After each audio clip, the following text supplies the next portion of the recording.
This is more than a legacy. This is a source of inspiration, sharing the journey of discovery. PSN College of Engineering and Technology.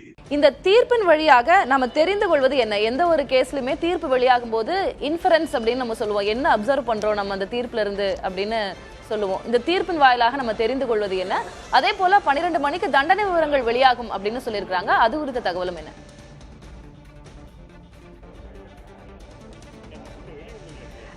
அரசு தரப்பு CBI அரசு தரப்பு வழக்கறிஞர் குறிப்பிட்டதுல ஒரு முக்கியமான விஷயம் என்னன்னா 376D கூட்டு பாலியல் வன்கொடுமை, 376(2)N ஒரு பெண்ணையே மீண்டும் மீண்டும் பாலியல் வன்கொடுமை செய்யும் பிரிவு.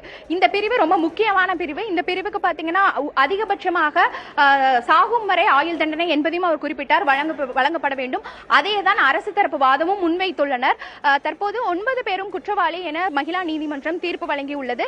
இந்த 2 பிரிவுகளும் பாத்தீங்கன்னா 9 பேருக்குமே நான் முன்கூட்டியே குறிப்பிட்டது போல எல்லா பிரிவுகளும் எல்லா குற்றவாளிகளுக்கும் அப்ளிகபிள் இல்லை. ஆனால் இந்த 2 பிரிவுகள் கூட்டு பாலியல் வன்கொடுமை மற்றும் ஒரே பொண்ணை மீண்டும் மீண்டும் பாலியல் வன்கொடுமை செய்யப்படுவது, இந்த 2 பிரிவுகளும் 9 பேர் மேலும் அப்ளிகபிள் ஆகி உள்ளது என்றும் இந்த 2 பிரிவுகளுக்கு அதிகபட்சமாக ஆயுள் தண்டனை வழங்க வேண்டும் என்று அரசு தரப்பு வாதம் வைக்கப்பட்டுள்ளது. அதற்கு எதிர்த்தரப்பு பாத்தீங்கன்னா இந்த கைது செய்யப்பட்ட அனைவரும் பாத்தீங்கன்னா 28 35 வயதுக்குள் உட்பட்டவர்கள்.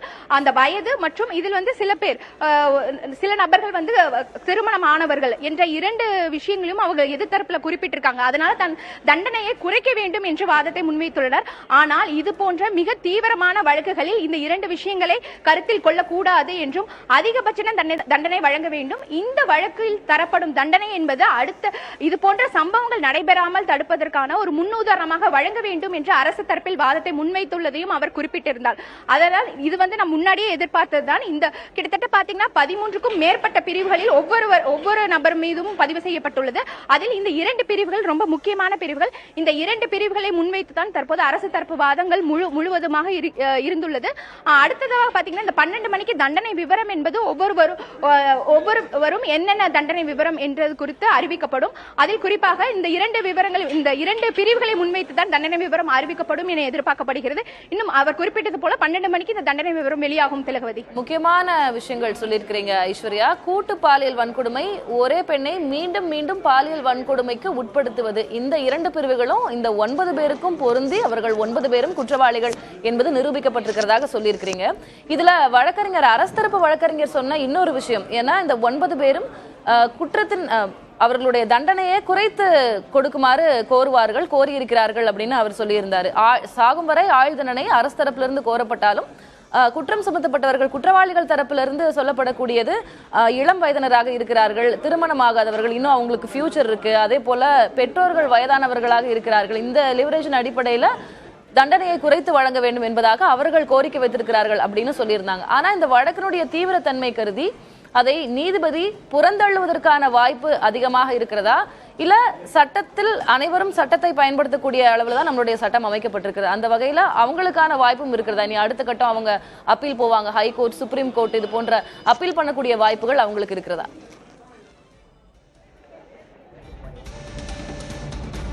நீங்க குறிப்பிட்டது போலதான் குற்றவாளிகளுக்கும் சரி பாதிக்கப்பட்டவர்களுக்கும் சரி சட்டம் சமமானது. அவர்களுக்கான வாய்ப்புகள் என்பது அனைத்து மட்டத்திலும் வழங்கப்படும்.